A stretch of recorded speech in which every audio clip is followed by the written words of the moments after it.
Good morning, class. Today this video is going to be an introduction to the Crucible. It's the text we're going to be reading this first term.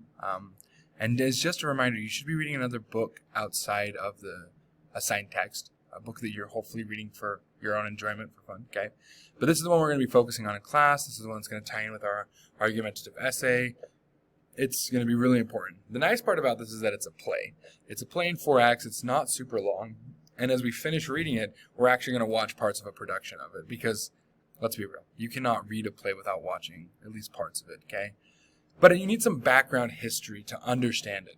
Arthur Miller lived in the he wrote this, I think published in 1953, but he based it on the Salem witch trials, which many of you have probably heard about. They're kind of infamous, right?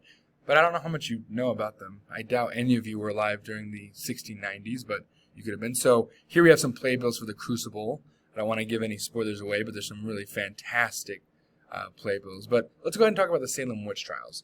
The actual events of the story are chronicling the chronicling the Salem witch trials.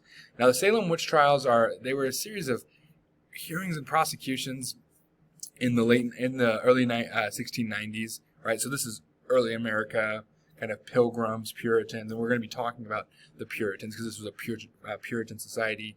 But basically, some girls claimed that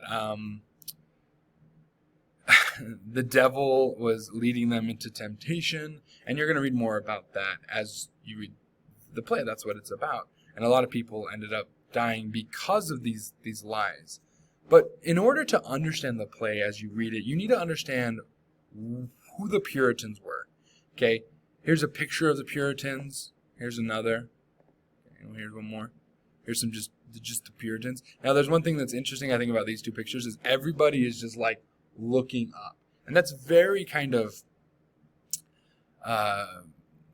not stereotypical as a way to put it of who the Puritans were. Maybe it's a great attribute that a way to characterize them. There's the word. A way to characterize the Puritans. The Puritans were a God-fearing people. They were called the Puritans because they were part of the Church of England. They didn't think the Church of England was holy enough, thought it had too many problems, let people do too much, and so they broke off. A lot of them were American colonists, but the Puritans were a pure, God-fearing people. And just to give you kind of a hint of that, there's one of their preachers who preached a very famous sermon. His name was Jonathan Edwards. He preached the sermon, Sinners in the Hands of an Angry God. I mean, just listen to that title. Sinners in the hands of an angry God. Can you imagine going to a church and the guy gets up and he's like, "You are all sinners in the hands of an angry God." And then he goes on to talk about what that means. But just look at this guy. This guy is like the least happy person you'll probably ever see. I mean, yeah, right? If you walked into a room and you saw this dude staring at you, you'd be like, but the actual sermon has quite a few kind of considerations, he calls them. One of them is God may cast the wicked into hell at any given moment.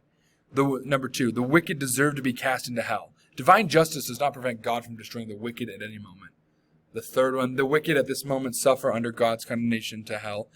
As you can tell, there's a lot of talk about hell and damnation and that God can just do whatever he wants. He can throw you in hell for anything, okay? That's what they believed. That's what these people believed. And so their religion wasn't just like something they did as part of their life and they had another life. A lot of times worship isn't the only thing you do, right? You don't come to school, for those of you that are religious, you don't come to school and just like pray all the time, right? We don't just study the Bible. But that was their life. Their life was living in this fear of this angry God who could just strike them down. Sins were not tolerated.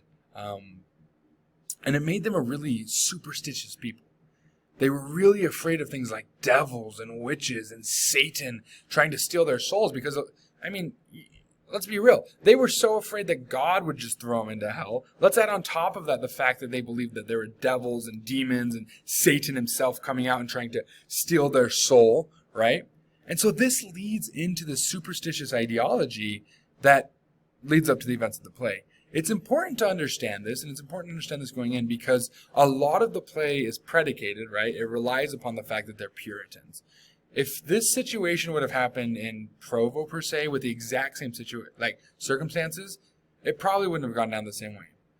But we're going to wrap it up here, as I think you can kind of visualize the Puritans. You can imagine these people who are so afraid to do anything wrong.